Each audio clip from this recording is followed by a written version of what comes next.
Welcome to the Pacific Northwest edition of America Outdoors Radio. We've got a fast-paced hour of fishing, hunting, and conservation covering the nation and the Northwest, including 13 extra minutes of local content you'll only hear on Seattle's sports radio, KJR.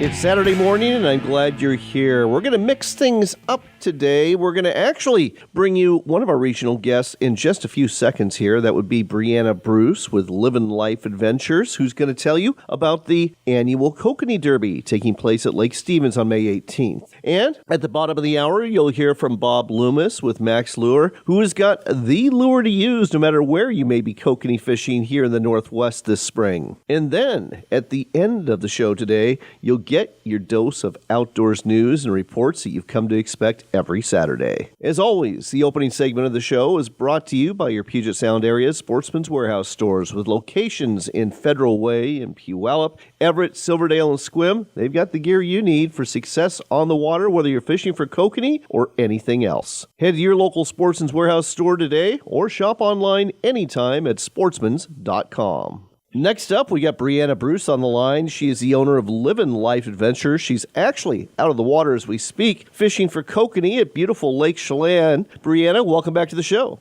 Always good to be here, John. Have you pulled up any fish yet this morning? We've got a few. It's been a little bit of a tough bite today, but we've got some beautiful fish. All right. Well, let's change topics here. We're going to stick with kokanee, but we're going to talk about the annual Lake Stevens Kokanee Derby. It's taking place May 18th. How is this derby going to work?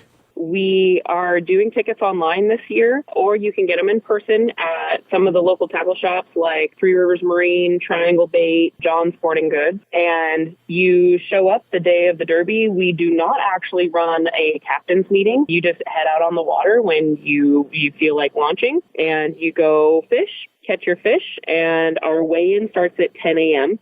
We have two ways that you can weigh fish in. You can weigh a single fish in, and we do the main prize is for a single fish. The biggest fish wins the $1,000 first place. And then we also have a kind of team competition or a boat limit competition. So you can weigh up to 10 fish in for that, and then the biggest limit gets a $500 prize. There's also kids' derby prizes where the first place kokanee is worth $100, and you've got two mystery weight prizes that are worth $100 each. So tickets are $25 for adults. Kids 14 and under are free. What do the proceeds go to? The proceeds are split between the Snohomish Sportsman Club and the Lake Stevens Lions Club. We should also mention there's some raffles involved too, and what are some of the things being raffled off? So we have some guided trips that are getting raffled off, some kokanee tackle prize baskets, and some fishing rods, like some Talon kokanee rods that are going to get raffled off with some other stuff. Some really cool raffle prizes. I think we even have a Scotty downrigger that's going to be raffled off. And then one of the really cool things about this derby that is my favorite part of it is if you weigh a fish in, you are pretty much guaranteed a prize that's worth at least your ticket price or more. So we've got a ton of prizes, some bigger prizes, like some bigger tackle collections, and then we do some swag bags that are just kind of a collection of a lot of our prize sponsors' products. So some really cool prizes, and it's just a fun day. It's like a big family reunion. Everyone's having fun. It's, pretty low key, low stress, just everyone out fishing and having fun, having a good time. It is the Lake Stevens Kokanee Derby taking place May 18th. You can get tickets at John Sporting Goods, Three Rivers Marine, Triangle Bait and Tackle, or Harbor Marine, or go online, look for the Lake Stevens Kokanee Derby Facebook page, and you can get them there as well. It's going to be tons of fun. It's the Lake Stevens Kokanee Derby. Don't miss out. By the way, if you want to go fishing with Brianna for kokanee or other species that she targets here in Washington State, just go to her Facebook page at Livin', no G, that's Livin' Life Adventures, or check out her website and shoot her an email at livinlifeadventures.com. Brianna's a very well-known guide, very fun person to be around, and she's a good stick that'll get you into the fish. That's your first local shot of the outdoors. Now let's see what's going on across the nation. A seafood bounty is waiting for you on Northwest Oregon's Tillamook Coast. Catch a limit of big salmon, haul up a pot of delicious crab. Plan your visit today at tillamookcoast.com.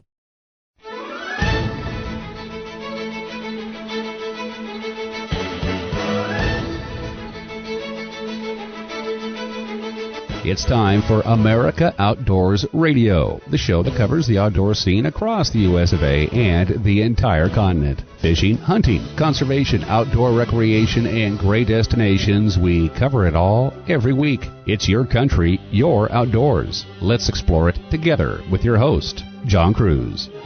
Welcome aboard. We've got a great show for you today. I know some of you are wondering how things went for me last week at the Pro-Am Bass Tournament. I was fishing at Potholes Reservoir in eastern Washington. And I'll tell you what, I was paired with a couple of great pros. They were both like half my age, but they were very good sticks. Unfortunately, and the fishing was tough. Only got 5 bites. Happy to report I got 4 of them and actually reeled in all 4 fish. But the weight, not what we needed. Only 8.5 pounds of bass.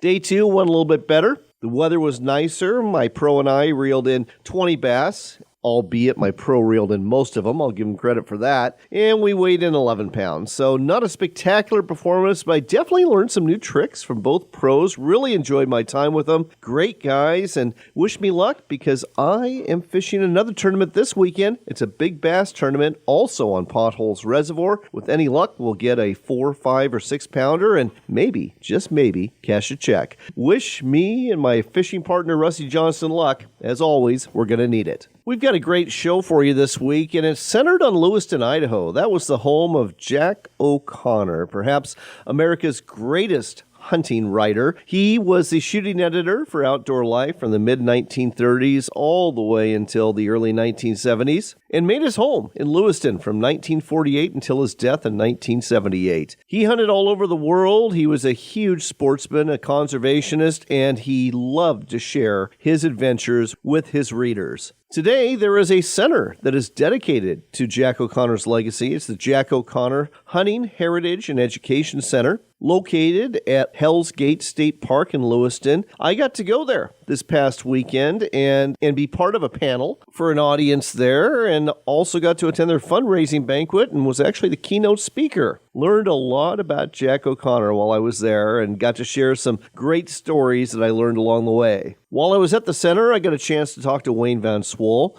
and Tony Otte about the center and about Jack, and you're going to hear from them in just a few minutes. Another person I talked to was Evan Koch. He's a gunsmith who actually specializes in checkering wooden gun stocks. This is kind of a lost art. Evan's an artist, you might say, when it comes to this, but there's definitely some real function to having checkered grips, and we'll tell you what those are. In addition to sitting on the panel with Evan and talking to Wayne and Tony about the Jack O'Connor Hunting Heritage Center and Jack O'Connor himself, I got to visit the home that Jack O'Connor lived in. The home was purchased last fall by Hank and Peggy Heusinkveld, and they actually had an open house for members of the Jack O'Connor Hunting Heritage and Education Center, and I was absolutely thrilled to walk through the halls and into the rooms where Jack O'Connor had his trophies mounted, and to learn how Hank's family had a very special relationship with Jack O'Connor's family, and we're going to share that relationship and details about the house and some more details about Jack with you when we have a conversation with Hank during the show today. Our final guest of the day will be Scott McClure with the Outdoors Tomorrow Foundation. They actually bring the outdoors in a curriculum, teaching kids about the outdoors to schools in all 50 states now, and this is a program I can really get behind. It teaches skills like trap shooting and archery and camping and survival and fishing, as well as boater education and hunter education to all sorts of kids, not just in rural areas, but in the big cities too. Scott will tell you more about the Outdoors Tomorrow Foundation and how you can bring it to your schools towards the end of our program today. This portion of the show is brought to you by our friends at WorkSharp. And if you are hunting, you know the importance of a sharp knife. You're going to need it for gutting that animal, butchering that animal, taking the hide off that animal, and there's a good chance you're going to have to sharpen it more than once while you're doing these things in the field. That's why a pocket knife sharpener or the guided field sharpener from WorkSharp are great items to have with you. Whether you're after deer, elk, pronghorn, or bear, a sharp knife helps you get things done after you drop that animal. Look for WorkSharp products at sporting goods stores, hardware stores, and ranch and home stores near you, or online at worksharptools.com. That's worksharptools.com. Next up on America Outdoors Radio, we've got Evan Koch on the line, and he does something that very, very few people around the world do. He is involved with gunsmithing, specifically checkering on wooden gun stocks. And this is becoming quickly a lost art, but one that is very much appreciated by a number of rifle owners. Evan, welcome to the show. Thank you so much, John. I really appreciate you having me on. Well, I really enjoyed meeting you at the Jack O'Connor Hunting and Heritage Education Center in Lewiston, Idaho this past week, and I really just had to get you on to talk about this. So why don't we start off with checkering, because some of our listeners are probably not familiar with what it is, and it's only found on wooden gun stocks.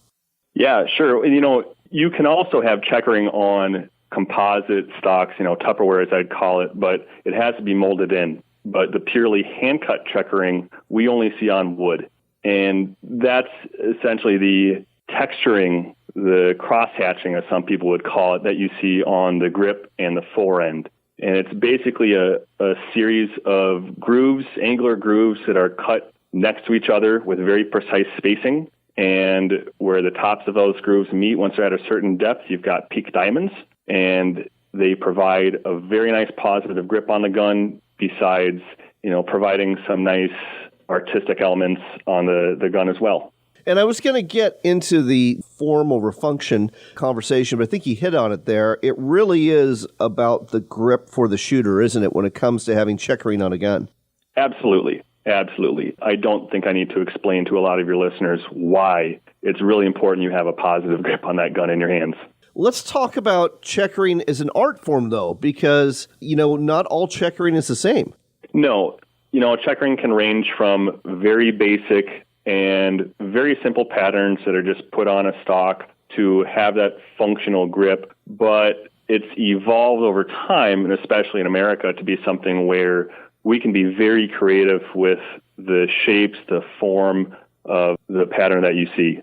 Now, there's a lot of folks who have rifles that are older, that had checkering on them, that it's become damaged over time. You were actually talking to one of those people in Lewiston, and I was overhearing the conversation. If you have damaged checkering, what are your options to restore it? Like my answer to him, it kind of depends on your skill level and what you're comfortable with. I think at a minimum, you probably want to have that bare wood covered up from the elements. Even though it's a small area, that's something where, water and oil can get in. So at a minimum, I would probably put some finish over that spot just to cover it up so it's a little bit protected. What some people can do that's pretty basic is just apply a colored epoxy or mix up some glue or epoxy with sawdust to get a similar color. Just apply it in that area, let it cure, and cut over it. It's not quite as simple as I just said in execution, but it's something you can still do. At a higher skill level, and what I personally prefer to do for these repairs is to carefully carve out the affected area of the checkering itself, find a closely matching chip with wood where the color and the grain matches, and then inlet that piece of wood to it, fit it in, and then glue it, carve it down, and then I'll rechecker over and refinish. And done that way, I could hand it to you, and you might have a hard time picking out where that repair happened.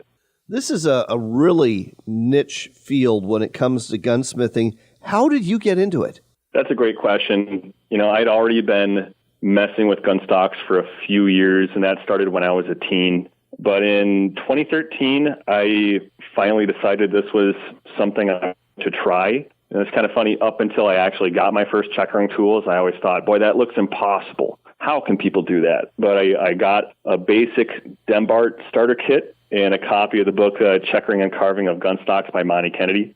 And like everything else, I just started reading a lot, put in a whole bunch of effort. I was terrible at first. It's funny. For years, I cut patterns that looked like they needed to shave. They were just really rough and not good. But I just kept at it and focused on getting better and better and learning more about the artistic elements of it, and got to where people started asking if they could send me to scratch up too. But it was all just self-motivated and wanting to make my own guns nice and be able to make a complete custom stock on my own. Well, I think it's amazing that you didn't go to gunsmithing school to learn this, then it's all self-taught, and now you are one of the leading experts when it comes to this. Now, you just do an internet search, folks, of Evan Koch, spelled Koch, and put gunsmithing next to it. You're going to see his name pop up all over the place. Despite that, though, you don't have a website. You do your work in Minneapolis, Minnesota. If folks want to reach out to you, how do they do so? Currently, you can find me on Instagram at ETKHandmade, but there will be a website coming soon. Well, in the meantime, if you want to find out more about what Evan's up to and see some of his work, go to Instagram. It's ETKHandmade. That's at ETKHandmade. And check out the magnificent work Evan is doing to some wooden gun stocks all over America. Evan, it was a real pleasure meeting you, and thanks for being on today with America Outdoors Radio. Great. John, thanks for having me on. I really appreciate it.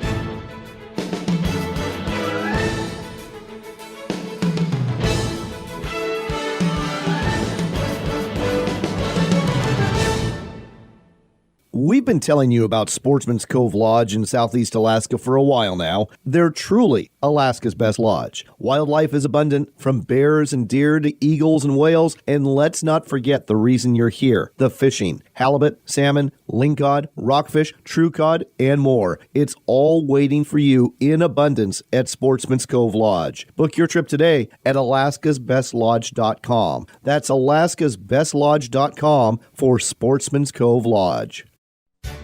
Hunt of a Lifetime is a nationwide nonprofit organization dedicated to providing hunting and fishing trips to youth 21 and under who suffer from life-threatening illnesses and disabilities. These adventures make big differences in the lives of those who participate in them, and in many cases are literally a dream come true that brings hope and therapy to their lives. Find out more, get involved, or donate today at huntofalifetime.org. That's huntofalifetime.org.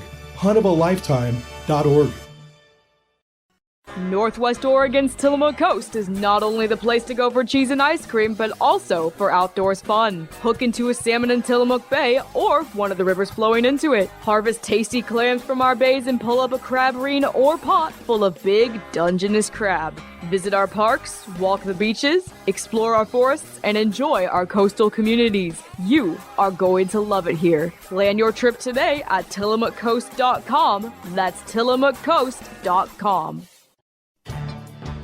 Sportsman's Warehouse is America's premier outfitter with the gear you need for fishing, hunting, camping, paddling, cooking, and just about anything else you can do in the woods or in the water. With over 125 stores across America, there is bound to be a Sportsman's Warehouse near you, with not only the gear you need, but also the experts to help you get the most out of the product you purchase. Head down to your local Sportsman's Warehouse today or shop online anytime at sportsmans.com. That's sportsmans.com. Come to Grant County in eastern Washington for a fishing vacation. You've got all sorts of lakes to choose from. You've got the Sun Lakes north of Ephrata, the Quincy Lakes between George and Quincy, the Seep Lakes below Potholes Reservoir, and the big three, that would be Potholes Reservoir, Banks Lake, and Moses Lake. Find out more about these fishing destinations and places to stay at grantcountywa.gov. That's grantcountywa.gov. Fishing and fun. That's what you'll find at Mardon Resort. Come to sunny eastern Washington and bring your RV or rent a cottage, cabin, or room at our newly upgraded resort at the south end of Potholes Reservoir. Get tackle and provisions at our general store. And after you're done fishing, hanging out at our swim beach, or boating for the day, enjoy dinner and a drink at the beach house. Find out more at mardonresort.com. That's mardonresort.com, where the fish bite and we don't.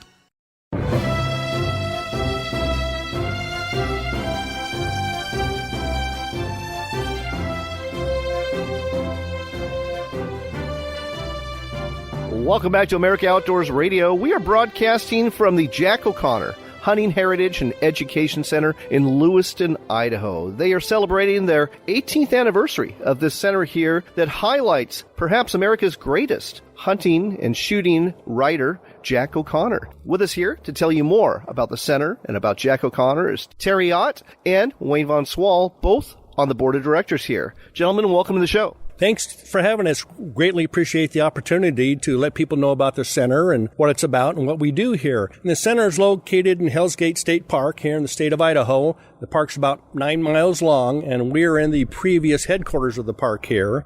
And a lot of these mounts, when Jack O'Connor passed away, were taken up to the University of Idaho for biologists to look at and students to look at. And then the University of Idaho decided to expand, and so these were put in storage. Unfortunately, when the park moved and the budget in building their new center, this building was available, so we were able to pull a lot of the mounts out of the University of Idaho and put them here in the previous headquarters of the park. And right now we have about 67 of Jack O'Connor's mounts here in the building. And we have people, honestly, people from around the world know about this gentleman, which Wayne will talk about later. So we have many, many people stopping by here. We have, in the springtime, we have a lot of school kids coming through here in bus loads, and the teachers set them down and draw pictures of the animals. And then we have YHEC out here, which is the Youth Hunter Education class, which is basically a master's class in hunting for youth. So what the kids do is they'll go get their regular state hunter education course, and then we have a course out here that lasts from January through May, and it's kind of like a master's course in hunting, where they can shoot archery through muzzleloader to .22 rifle to shotgun, and then everything around first aid and ethics and that sort of thing. So we have quite a few programs out here at the center. And it's beautiful right on the Snake River here, and then an opportunity for people to see mounts from around the world. So it's a great place, and we don't charge for people to get in. It's open to the public, so we're just staffed with volunteers, and the boards volunteer, and we just take donations. So it's a great place to come for vacation or when you're traveling through the Lewiston Clark Valley here.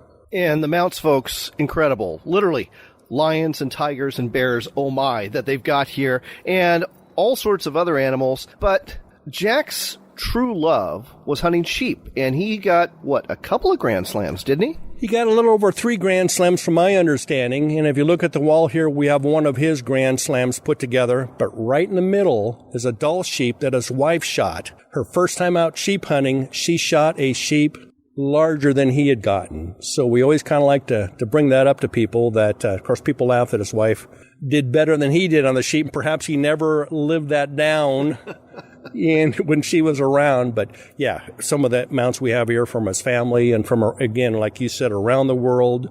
And a lot of the animals were taken in the 50s and 60s when they were available to hunt. There was many of them around, and that's, I think, Jack and his travels, which I don't want to get too much into what he did, was truly believed in conservation and managing the animals versus just hunting them. So I think that's very important for people to know when they come through here and see the mounts we have here in the center. What are the hours of operation for this center? The hours of operation are typically 10 o'clock in the morning till 4 in the afternoon, and that's Tuesday through Sunday. Then we're closed Monday, and we're open year-round. And free admission? Free admission, absolutely. Having said that, folks, a lot of this is volunteer-driven. Donations are definitely appreciated. Definitely helps keep the lights on, and no pun intended on that. Wayne, let's turn to you, and let's talk a little bit about Jack O'Connor, the man. You know, I think everybody knows that he was the longtime shooting editor at Outdoor Life for, 30-something years? Yes, Jack was born in 1902, did some teaching in journalism at the University of Arizona beginning in 1934, but he began his writing career for Outdoor Life, where he was guns and ammunition editor for some time in the late 1930s through the 40s and 50s. And I remember reading him very well in the 1950s and 60s. And that was when Outdoor Life magazine was very thick and cost 35 cents. Which at the time was a lot of money, but it was a different era. I mean, TV was just coming on board. There wasn't anything related to the outdoors on television back then. There really wasn't outdoors radio, though I ran across a little nugget that suggested that at one point in his life, Jack O'Connor actually was a radio show host. Is that true? Yes, very briefly. I think he found his forte and was writing, and he did a lot of it. His house here in Lewiston, which he moved into in 1948 and lived in until he died in 1978, is much remodeled, but that's where he came up with his Outdoor Life stories, feature stories, as well as his firearms columns, and also novels. He published some novels as well. I actually saw that early in his career, he was writing for publications that had nothing to do with the outdoors, and even supposedly wrote a couple of romantic novels? He did. I've not read them. Me either. I don't know that a lot of people know much about those novels. Horse and Buggy West was a well-known title of his, but his interest really was big game hunting, and he was a gun enthusiast, a rifle enthusiast. He had a lot to do with publicizing Winchester's 270 cartridge, which came out with a Model 54 rifle in 1925. He bought one of those rifles as soon as it was available, and that was the start of his love affair with 270s. And many of his later rifles were stocked by Alvin Beeson out of Spokane, Washington, very well-known gunmaker, and he really liked Al's stocks. He got the first stock in the late 1930s and used 2 Model 70 Winchester featherweights stocked by Beeson for most of his sheep hunting. Would it be fair to say that the pre-64 Model 70 Winchesters were basically championed by Jack and maybe his lasting claim to fame? I know for a fact my dad had one, and when he passed, it was given to me. I'll never shoot it, but I know for a fact that that was the influence. That's what caused him to get it, and I'm sure he was not the only deer hunter that felt that way. No, I'm sure not. He's been given a lot of credit for his promotion of the 270 cartridge, which, to be fair, as far as I've read, and I've read well back into his time, very few gun writers really thought it was that important. It was essentially a neck-down 30-06, but the Model 70 took off in 1937. That was its first year. It replaced the Model 54. And Jack used the Model 70 featherweight version when it came out in the 50s for the basis of his favorite sheep rifles. One thing people don't think about when they think of Jack O'Connor is the fact he was a conservationist, too. Absolutely. Yeah, he was an ethical hunter by all accounts, and he lived in a time, and I think he knew it, that wouldn't be repeated. Some of the excesses of the early days were still there in his lifetime, not so much in the States where conservation really got a start in the 1930s with state game agencies, but around the world. He and Eleanor shot tigers, for example, and we can't do that anymore. No, we cannot do that anymore. But I guess that's the last thing I'd like to end on here. Eleanor wasn't just his wife. I mean, that was his lifelong hunting partner. She was, yes, and she had her own rifles, some of which are exhibited here at the center, along with his favorite rifles, worth seeing, in my view. But yes, she was a hunter, and he trained his children, his 4 children, to hunt as well. And Bradford is still with us. He's here at the center today. As a matter of fact, there's a story by Bradford that's on display here about his first caribou hunt with his father, and it really shows the sportsmanlike conduct that Jack displayed. So he was a conservationist, he was a sportsman, again, was perhaps America's best outdoors rider that's ever come down the pike. I can only imagine what it would be like if he was here today and trying to navigate this new world of Instagram and social media. I'm not sure how well he'd take to that. Based on what I've read, me either. But in the meantime, folks, if you find yourself in Lewiston, Idaho, which is a great place to visit, you got to come to the Jack O'Connor Hunting Heritage and Education Center. Like I said, there's a number of programs here. Admission is free, and you're going to learn about an American icon when it comes to hunting and shooting when you do. Wayne, Terry, thanks so much for sharing this with us today on America Outdoors Radio. Thank you, John, very much. Thank you very much, John. Appreciate it.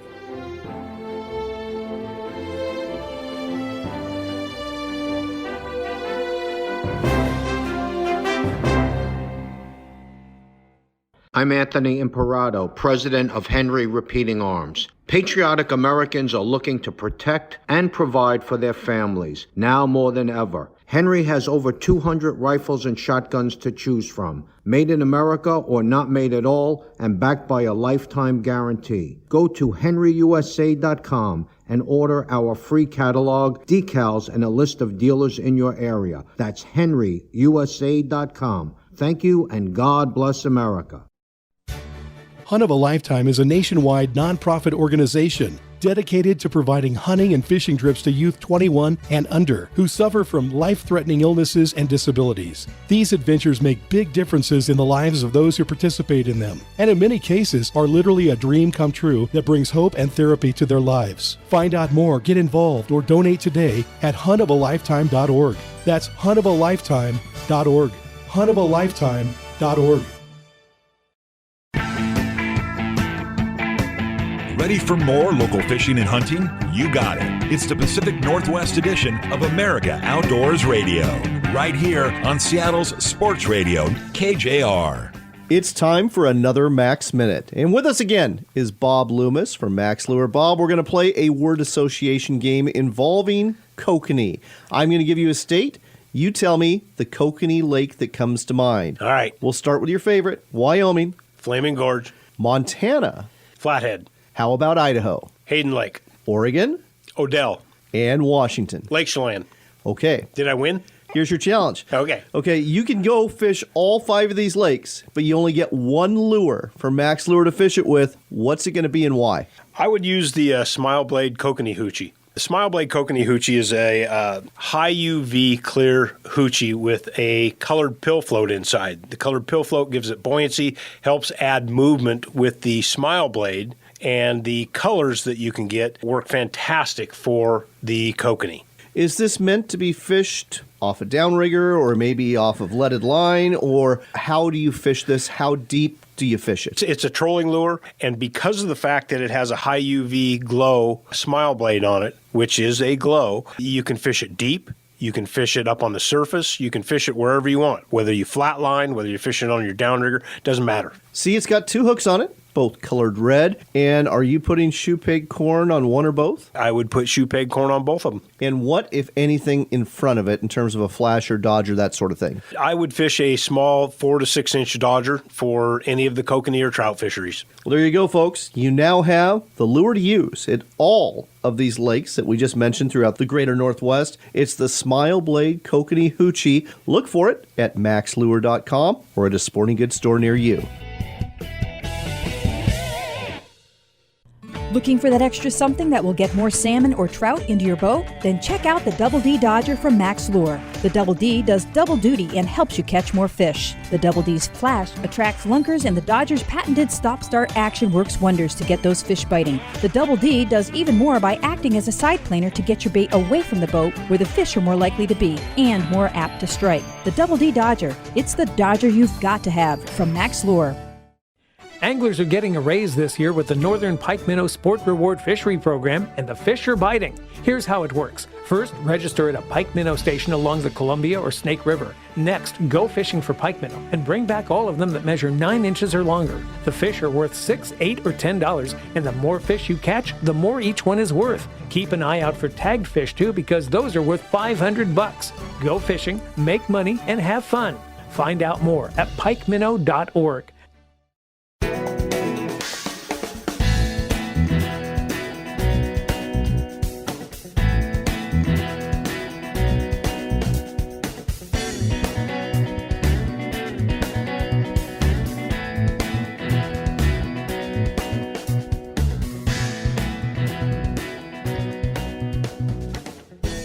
You're back in with America Outdoors Radio. I'm John Kruse. We've got Hank Heusinkveld on the line. He is the owner of the O'Connor family's home in Lewiston, Idaho. And he was kind enough to give me and several other people a tour of the home, which I found to be absolutely fascinating last week. Hank, welcome to the show. Thank you. Nice to be here. Hank, you and your wife Peggy were wonderful hosts last week, and I just got such a kick out of visiting the home where Jack and Eleanor O'Connor raised their family. They raised Bradford and Ann and Caroline there, and it's a really nice home. When was it built? This was built in 1931, and I think it was a physician, a very prominent Lewiston citizen who lived in it first. This home, it overlooks the Snake River, beautiful view of the Snake River and the hills above the Snake River towards Clarkston. How did Jack end up here from Arizona? I think that this is according to my father, Jack liked the proximity to Canada. Well, bighorn sheep. He liked there's pheasants, chukars, quail around here. He really enjoyed that. But whitetails, just proximity to big game hunting areas and game birds. But it was just readily available. It's like this, and then Lewiston it's somewhat centrally located to all that habitat for wildlife. And I understand your family and the O'Connor family, well, there's a connection there, isn't there? Oh, yeah. And it goes back to my grandparents. My grandfather was a physician. That was my mother's father. He was a hunter, outdoorsman, World War II veteran. And, but he and my grandfather were very, very good friends, and along with my grandmother. But my father was a surgeon. He did his residency in Salt Lake City, where he met my mother, who was going to nursing school at University of Utah. My mom was from Lewiston. When they were dating, my mom, let's go to Lewiston to visit the parents. Well, long story short, my father ended up with his practice, and my grandfather had died. He had an early death, but my father just started learning all the people in Lewiston. And when you're a surgeon, he was actually at Dartmouth and Harvard educated, and people were like, what are you doing here? And my dad said, well, I'm a hunter. I like the outdoors, and eventually I'll have children, want to go hiking. But he made very good friends with Jack and Eleanor, and in the early 60s, I think it was. And Jack, my dad was a Harvard educated surgeon, so a brainiac, and culture. He was from Cincinnati, and Jack kind of gravitated toward folks like that in Lewiston. So Dad ended up being Jack's physician and very, very close friends with him. You had several photos on display in your home that I'd never seen before, and that's because they've never been published before. And they're photos of Jack, and some of them are with his trophies in the house. One of them I absolutely loved. It actually shows him in the act of shooting a pheasant. Tell us the story behind that photograph. I'm not really sure, but I look at it, I go, it looked like Jack was winging it, and then my father was winging it. I think Dad probably just, look at this, and probably just swung his camera up and lucked out and got that shot. But I don't know, I think that's probably the only picture in the world of Jack actually shooting a critter and hitting it too. And one thing my wife pointed out when we had these pictures blown up, she goes, hey, there's a dog in the picture. I'd never seen it before. So Jack liked Brittany Spaniels, and it could have been Dick, one of the dogs. In this photo, it was taken, at a pheasant ranch over in La Crosse, Washington, very rural area of southeast Washington? Yeah, it's called Pheasant Valley. And, my dad went on several trips over there with Jack. The birds were planted, and Jack was getting older in age, and it was not cheap, I can tell you that. But Dad loved to go over there with Jack, and go over together and meet some of Jack's friends. But my brother and I were invited to go along one time, and it was hilarious and fun. And we got to hear Jack. Let me just say that we didn't really think of Jack O'Connor as a very famous rider. He was just, guy from Lewiston. He was successful and pals with Dad, but it was fun being around him. You could just tell he was just a great guy and loud, booming voice. And I do want to share a story. Dick was a very squirrely dog. Apparently Jack didn't train his dogs as well as he should have. But Dick was a squirrely guy, and he was just running all over the place. But to my brother and my amusement, Jack was standing there one time while Dick was running around, and just remember Jack's belly sticking out, his shotgun cradled in his arm, and Dick, come here, you blankety blank, and it just echoed in the valley there. My brother and I, it was so amusing. We started laughing, and we thought that was very humorous. But that story has stuck with me. That is a great memory. That really is. Well, I certainly see why you're interested in purchasing this house. But I understand when you got in there in September, it was kind of a mess, wasn't it? Oh, it was just totally destroyed. The previous occupant had 3 St. Bernards, used the trophy room where I'm sitting right now as a kennel, and just had no clue about the importance, the significance of this home. And we had to re-gut the entire inside. And currently, even the basement, I still have to get some kills to put on the walls because of the cats that were down there. But no, we've transformed it. There was an eyesore. Then even the outside, it was 4.5 years of neglect, and it just made me livid, because right around the corner is another prominent house that people travel from all over the country to see, and that's where Walt Disney and his wife, who was from nearby Spalding, they had their wedding reception in the house. It's just right around the corner. Oh. So 2 very prominent homes here. But yeah, and my wife and I lived pretty close by this house before we sold it last year, and we would drive by it, and I was just infuriated. Like, God, you have no respect for this home. You're clueless about who Jack O'Connor was. Well, you've certainly been busy renovating it since you bought it, and it shows. I mean, you've still got some work to do, but you've really cleaned it up. It's a beautiful 4-bedroom, 2-bath house. Again, overlooks the Snake River on the hill in Lewiston, and it's just a fantastic home. Yeah, and, for us, my wife did a lot of the decorating. She wanted to keep it somewhat 1930s decor and everything else. It's our home with our feel, but knowing that, I will say I'm retired public affairs, so with Corps of Engineers in Wilmington, North Carolina, and also with Armed Forces Radio. So for me, I love it because it's public affairs in my own house. Right.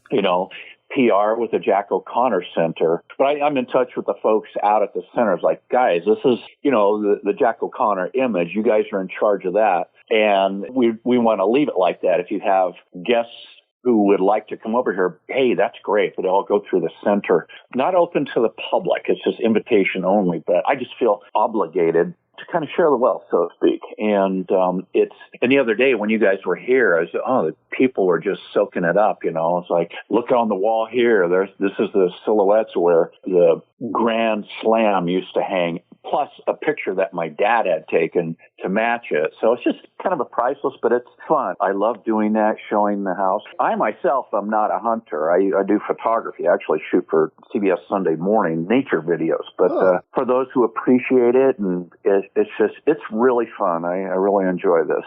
Well, I really enjoyed getting a tour of the home, so my thanks to both you and Peggy. And we've got to cut it off there, folks. But if you're in Lewiston, I can tell you the house is in the 700 block of Prospect Avenue in Lewiston. You can at least drive by it and take a gander. It's a nice white 2-story house with a great view of the Snake River. Hank, thanks so much for sharing this with us today on America Outdoors Radio. You bet. Thank you.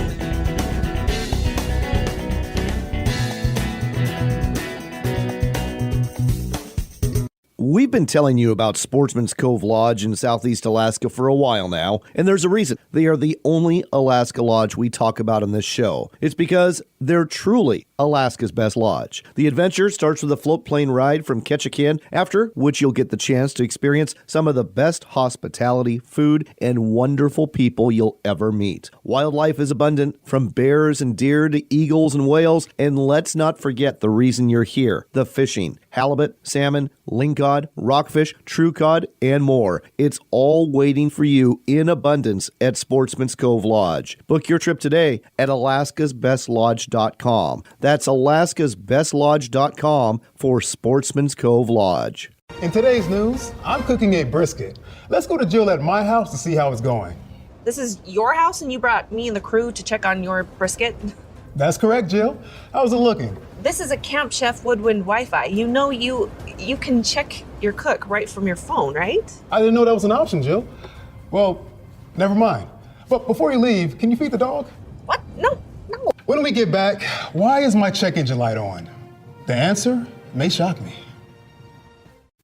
When you think of Work Sharp knife and tool sharpeners, you probably think of sharpeners for the shop or the field, but Work Sharp has a whole lineup of sharpeners for the kitchen, too. We're talking about everything from easy-to-use manual and electric knife sharpeners to ceramic honing rods, whetstones, and the new rolling knife sharpener, and innovative manual sharpeners that will do wonders for your cutlery. Make sure there's never a dull moment in your kitchen. Check out the entire product line and order today at WorkSharpTools.com. That's WorkSharpTools.com. Explore the Dalles, the hub where discovery and history come together. Whether the Northwest is your home or you're on an adventure, the Dalles welcomes you. Just 80 miles east of Portland is the perfect year-round escape with a community that cares about you. 300 days of sun, breathtaking outdoor recreation, and a downtown full of the unexpected. Oh, and the rich history that began before the Oregon Trail. Start planning at ExploreTheDalles.com. You know, you see a huge group of people and maybe they're in line to do something and they seem happy about it. You have to wonder, okay, what am I missing? What's going on here? What are these people excited about? Well, in this case, it's thousands of people and they're joining MediShare. Why?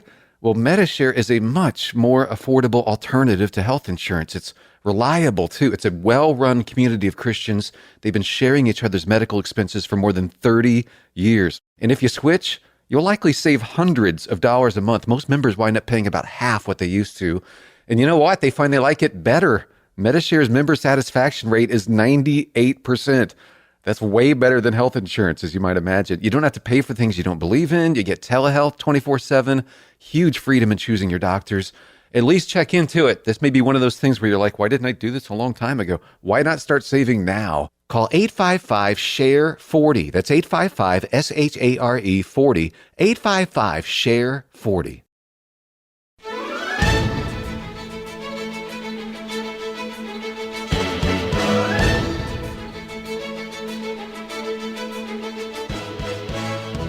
You're back in with America Outdoors Radio. Our next stop is the Lone Star State of Texas. That's where we're checking in with Scott McClure. He is the Director of Education for the Outdoors Tomorrow Foundation, a program that you can find in our schools that's now expanded to 50 states. Scott, welcome to the show and congratulations on this milestone.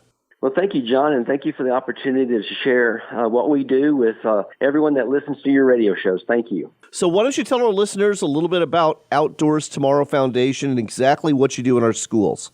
Thank you. Outdoors Tomorrow Foundation mission is all about outdoor education and wildlife conservation. And we found a way to teach wildlife conservation to the general schools, to the general public, if you will, through a class called Outdoor Adventures. And Outdoor Adventures is a physical education or ag science curriculum. There are 40 units with over 360 lessons. And people will think, why did you choose physical education instead of science? And the goal is, how can we make wildlife conservation match the education standards? And that's a challenge. But in physical education, the standard will say, how can you teach a lifelong sport using your upper limbs? Well, in physical education, they're thinking golf, frisbee golf, volleyball, tennis. We just changed it to archery and fishing and things like that, so it's a perfect match. And because of doing that, kids that are in physical education usually are not in football or basketball or sports or band, and they're looking for something new. So we have an engaged, excited audience, and it has just taken off nationwide. Is this something that's offered after school like football or band, or is this something that is done during the academic day? So almost all of our schools, it's done during the academic day. PE gym class is required kindergarten through 12th grade in most states. So we use the school educators. We train the PE teachers to teach this as part of their PE classes. So we have the teacher ready to go. We have the full curriculum ready to go. But what's exciting is that once these students get involved in archery and fishing, a lot of the schools will create after-school clubs. So we have sporting clay teams. We have kayaking teams. We have outdoor clubs. We have fishing teams. We have archery teams. So those parents who have a child that's not engaged in school and all of a sudden they come home and say, guess what I learned today? I learned to go fishing or archery. The parent goes, well, gosh, I finally have a child that wants to go to school, and they're excited. And they create these clubs, and the clubs flourish. So it is an in-school program, but then the clubs come afterwards. You know, I'm pushing 60 years old, and there's two things that I wish they had when I was in high school. One of them is high school bass fishing clubs, which they have now, but they didn't then. And the other one would be the Outdoors Tomorrow Foundation curriculum, because I would be all over this. This is fantastic. It's not just archery. It's not just kayaking. It's not just teaching about conservation. You also teach some other things, too, like camping. Yes, so we have 40 units, again, kindergarten all the way through 12th grade, and we have 4 universities that teach it as well. But it's camping, it's backpacking, it's hunter education, it's boater education, and get their certifications. It is 3D archery, it is survival skills, it's orienteering. So, again, with all the different units, we've added some recently. We are in Texas, but we added ice fishing, cross-country skiing, and snowshoeing for our northern states. We've added bird watching or birding, and wildlife photography. So we have a little bit for everybody. We don't require school to teach any particular unit because our goal is to get them outdoors, but we concentrate throughout the curriculum all about wildlife, all about leave no trace, so that future generations can enjoy a sustainable use of our resources. Now, I'm guessing that some schools, they teach the entire curriculum. And so the PE class or Ag Science class strictly follows the Outdoors Tomorrow Foundation curriculum that you've got set up for teachers. But I'm guessing other ones kind of mix and match, kind of like you were alluding to? Yes, that is correct. So in the middle school and high school, they can actually create a course, Outdoor Adventures. It can be an elective even, and you'll typically teach all of our units within those. But at the elementary level, because there's so many physical education standards that they have to cover, they usually only cover 1 or 2 weeks worth every grade level just so they can teach the other standards they have to teach. And we let the schools pick what works for their community. If there are teachers or parents listening today and they don't have the Outdoors Tomorrow Foundation curriculum in their schools, what can they do to go ahead and push the needle and urge their schools to pick it up? Absolutely. They can go to our website and request information. The information that they would receive is information they would share with their school decision makers. And our website is gootf.com, and it's GOOT as in Tom, F as in Frank.com, and that stands for Go Outdoors Tomorrow Foundation. But what we have found is you got to find the decision maker in the school. It could be the PE teacher. It could be the principal. It could be the curriculum coordinator. It might even be the superintendent or the school board. You just got to find the ones that want to make the decision. But what we do is we don't walk into a school and say, hey, we're going to teach hunting and fishing and shooting sports to your students. They're probably not going to listen to you. But we have research that shows outdoor adventures improve self-esteem. It improves their mental health, which is a big challenge these days. It improves attendance to their students. It improves the attitudes of the kids while they're enrolled in the class. So we tell the schools, let's impact all of your students, because I share this. The outdoors is for everyone. It doesn't matter who you are, what color you are, male, female, rich, poor. The outdoors is for everyone. There is no bias, but someone needs to teach them how to do it, and that's what we're doing.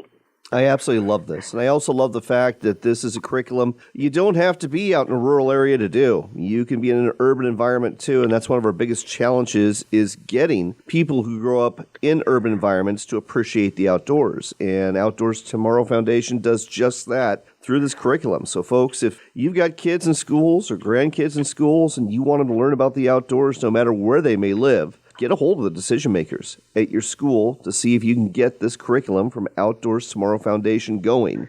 Again, you can't appreciate the outdoors until you experience it, and this is a great first step. The website to go to, gootf.com.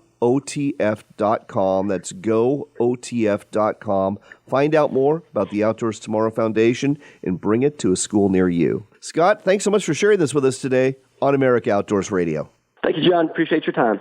In other news, got to give it up for our friends at Henry Repeating Arms. They've come up with something very unique. It's the Garden Gun Smoothbore 22 caliber lever action rifle. Now, the Henry Garden Gun is one that you use if you are trying to deal with mice or maybe snakes on your property. And obviously, if you live in the city, this isn't going to work out for you. But if you live in the country and want to get rid of some of these pests, this is the perfect rifle for you. It actually uses a 22 caliber long-range shot shell. And because it's a smooth bore and doesn't have rifling, it distributes the projectiles in a really tight pattern that's going to work great for getting rid of those pests. Throw in the fact it's got a 15-round capacity, and there's plenty of pest control to go around. It only weighs 5.25 pounds. Like all of the firearms from Henry Repeating Arms, it's made in the USA. It looks great. It comes with a lifetime satisfaction guarantee. So check it out. You can find out more details at henryusa.com. That's henryusa.com. And don't forget to ask for your free decals and catalog while you're there.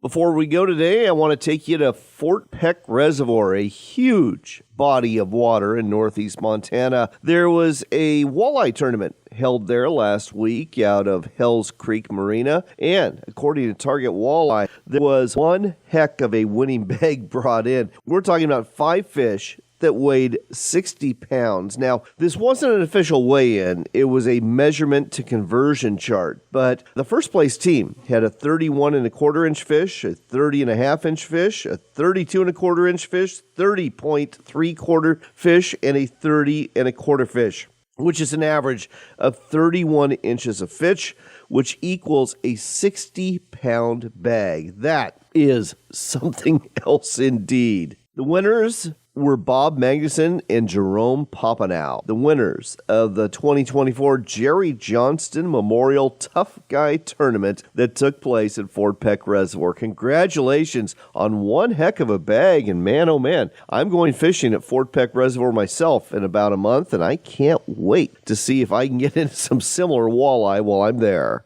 And on that note, it is time to go. But if you get a chance, check out our website at AmericaOutdoorsRadio.com and check out our sponsors. We've got links to all of them there. They are the ones that make this show go every week, and I hope you'll support them just like you support us. Also, if you didn't hear the whole show, we do podcast it every week. You can hear America Outdoors Radio on pretty much all the major platforms you hear podcasts. But if you want to hear the Pacific Northwest edition of our show, which has extended content covering not only our national show, but also the Pacific Northwest region, we also podcast it now exclusively on the Cove Sportsman's Network. That is the YouTube channel for Sportsman's Cove Lodge. You can now hear it there. Again, that's the Cove Sportsman's Network. Until next time, here's hoping you are blessed. Here's hoping you're healthy. And remember this, it is your country and your outdoors, so get out there and enjoy it.